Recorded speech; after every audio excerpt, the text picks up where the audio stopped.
Hey Trail over at GOHUNT. Today I'm going to talk to you a little bit about the pros and cons of insulation pieces. So two different types. We have a down layer here. I have the Stone Glacier Grumman down hoodie. I've got a Stone Glacier Cirque synthetic jacket.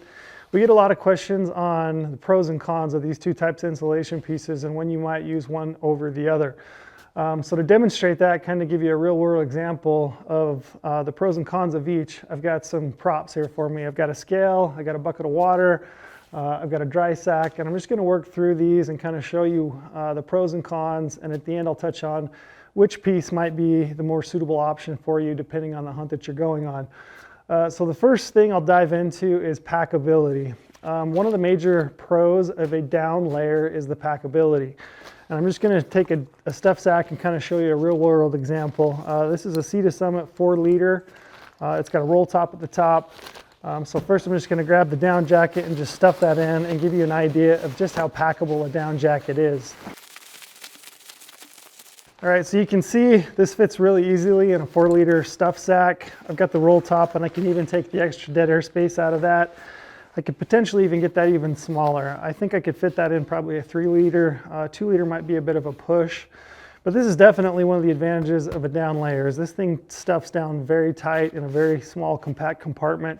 You can throw that in a dry sack, throw it in your backpack, or if you just want to throw that in the extra dead air space inside your pack, you can do so. This is one of the advantages. Like I said, this is a major pro for a down layer.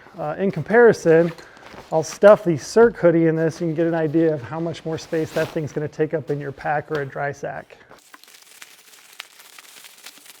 So in comparison, you can see I can still get this Stone Glacier Cirque jacket inside this. It definitely takes up more space. You could fit this in a 4 liter. It would be a real nice fit for a 5 liter.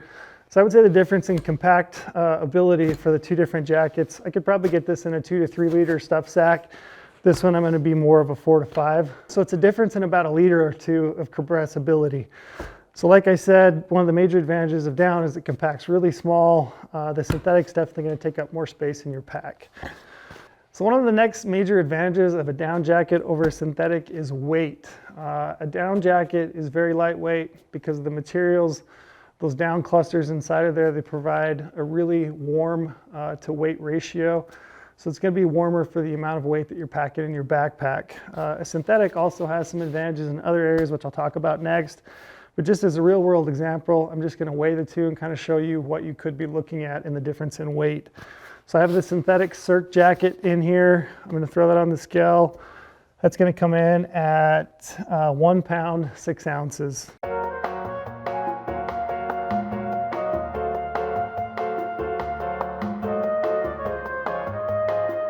All right, so we were 1 pound, 6 ounces on the Cirque jacket. You can see the compressibility of the down jacket, the Grumman down hoodie, and the stuff sack here. I'm just gonna weigh that for comparison.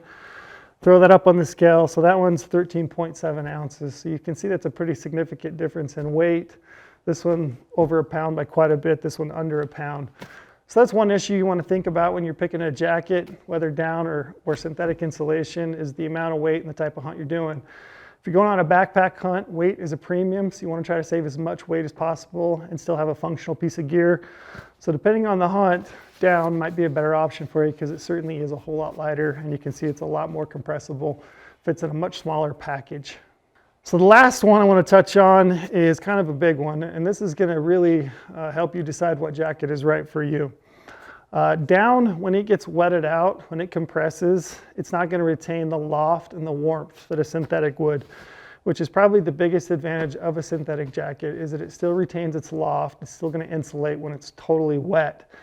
And some of the new down, you know, you're talking down from Stone Glacier, some of the other down jackets, they are treated to be water resistant, but they're not fully waterproof. They're going to resist some light rain, some light moisture, maybe some dew. By and large, if you get into a rainstorm or a snowstorm and you wet this jacket out, it's not going to insulate, it's going to compress. And just for a real world example, I'm going to show you what that looks like when you get this thing completely wetted out and what can happen to you when you're in the field. All right, so you can see I just wetted out this sleeve portion of my jacket. As you do so, you can see how flat that gets, the individual sleeves, the material, you know, the overall insulation. What provides the warmth in a down jacket is that dead airspace between the clusters. And when those clusters completely wet out and they stick together, you've eliminated those dead air spaces, so you're not going to trap that air. It's going to compress, and it's not going to provide you the insulation and the warmth that you need from a jacket. So you can actually see the down in it and how those clusters are starting to stick together. Like I said, you're eliminating that dead air space, and you've basically eliminated the warmth in this jacket. Which, like I said, this is probably one of the biggest disadvantages of a down piece of gear, is that if you get that thing wet, it's going to stick together, it's not going to insulate when it's wet, and it could leave you in a real bind. Conversely, I'm going to wet out a synthetic jacket and kind of show you what it looks like. All right, so I've done the same thing to the synthetic Cirque jacket. As you fill that jacket, you can still feel the loft in it. So the insulation in this jacket is fully synthetic. It's a Prima loft insulation. Even when that thing is completely wetted out, it's still going to provide that loft, because again, it's not that dead airspace, it's an actual material in this jacket. It's going to provide the loft. It's still going to provide warmth when wet. So like I said, that's the biggest advantage of a synthetic jacket versus a down jacket. Another pro and a con that I would like to talk about is the durability of a piece of gear, whether synthetic or down. In my opinion, a synthetic is a little bit more durable in the field. If you tear this, you're typically not going to lose those big clusters that you do in a down piece. You can see this jacket here on a recent hunt in Idaho. I opened up the back of that. I had a bunch of feathers lofting out of that, and that can certainly happen. The face fabric on this jacket is extremely lightweight, and it's built that way to be lightweight, so that it's compressible and packable and lightweight in the backcountry, but you can lose loft very easily if you run that over a stick and kind of open it up. You don't necessarily get that as synthetic. In my opinion, a synthetic seems to be a little bit more durable in the field. Over the lifespan of a jacket, there's kind of an inverse relationship there.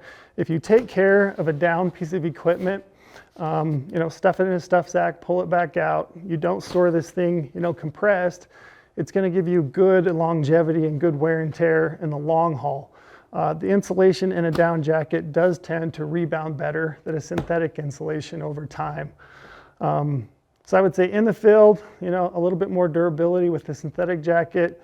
In the long haul, the lifespan of a jacket, the loft is going to certainly be there longer with a down piece over a piece of synthetic. Last thing I would touch on is cleaning a jacket. So a down jacket does require a special wash. It's not that much more complex to wash than your synthetic layer. You just throw it in a front-loading washer without an agitator. You do have to use a down wash because that is specific to the insulation.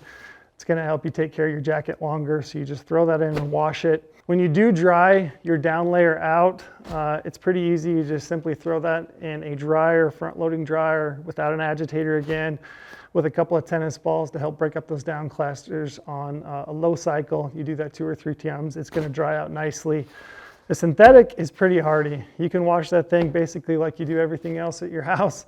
You can throw it in a dryer. It's going to do just fine with a normal cleaning. So I would say I give the advantage to a synthetic layer versus a down layer when it comes to actually cleaning the thing. So that's a breakdown on the pros and cons of a down versus a synthetic insulation piece. There are certain situations when one might be better than the other. For example, if you're hunting in an area like the Northwest and you're having a lot of inclement weather, you're having snow, you're having rain, you definitely want to maintain the warmth when that thing is wet. A synthetic insulation piece might be the better bet. If you're day hunting, for example, from your pickup truck, this might be a great bet for you. It's going to provide warmth when wet. You're not so worried about the packability or the weight ratio of that piece, so it might be the better choice for you. If you're looking for like a mountain piece where you're backpack hunting when weight and packability is a premium, you want to be able to save as much weight as you can, still provide really good warmth, a down piece is probably a better choice for you. But again, there are some trade-offs, one to the other. It's just all about finding the right piece for the type of hunting that you're doing. In my opinion, you probably ought to have both. Both of them have a place in your kit. And there's certain hunts where one's going to be better for you than the other. So yeah, might as well just buy both and cover your bases. So those are kinds of the pros and cons of a down insulation piece versus a synthetic insulation piece. If you guys have any questions about these types of pieces that we have in our gear shop, please drop them in the comments below. I'd be happy to answer those. Also, big thank you. We finally hit 100,000 subscribers, which we were all super excited about here in the office. If you're not subscribed yet, please smash that subscribe button. We'd love that. Helps us do more content like this. So once again, if you got questions, drop them in the comments below.